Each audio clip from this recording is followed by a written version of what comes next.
नमस्कार दोस्तों, मैं आपका दोस्त संकेत फिर ले आया हूँ आपके लिए और बेहतरीन डरावनी कहानी। तो बिना देरी के कहानी शुरू करते हैं।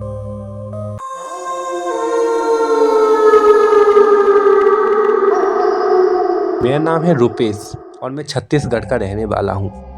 हमारे घर में मम्मी पापा, मेरे छोटे भाई और मेरी नानी यानी मेरी मम्मी की मम्मी रहती थी।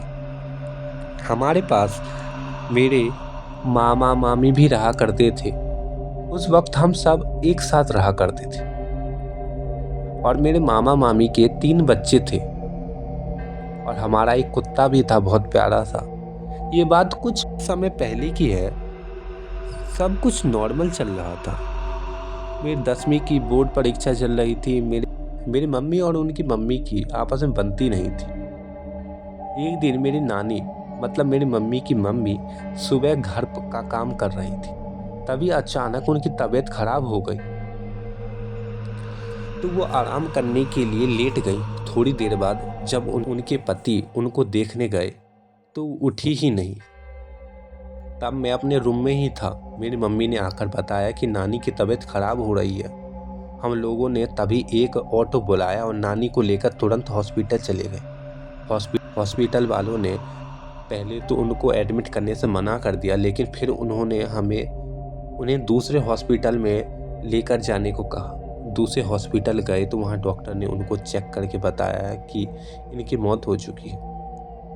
ये सुनते ही हम सब सदमे में आ गए, क्योंकि सब एकदम से सही चल रहा था और अचानक ऐसा हो जाना। डॉक्टर ने बताया कि उन्हें साइलेंट हार्ट अटैक आ गया है।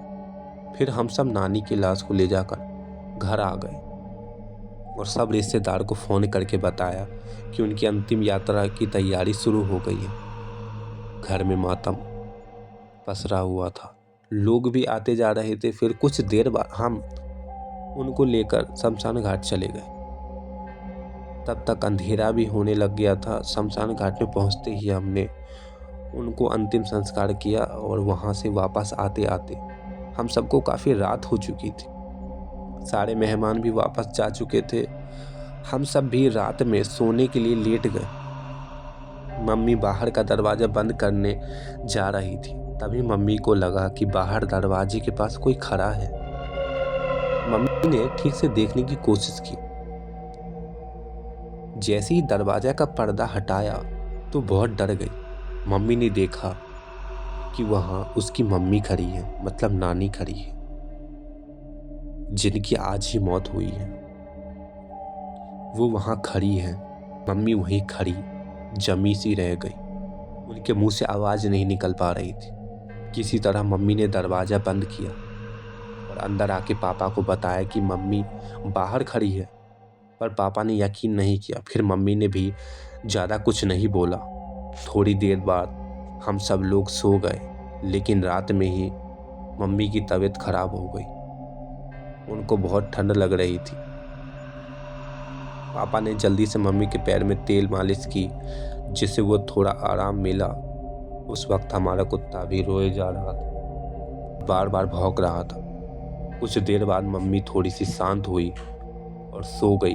अगली सुबह फिर हमने एक बाबा को घर बुलाया। उनने बताया कि घर में सच में एक आत्मा है। फिर उनने कुछ मंत्र पढ़ के घर के चारों तरफ कीले ठोकी। इसके बाद सब कुछ ठीक हो गया। मम्मी को नानी की आत्मा दिखना बंद हो गई।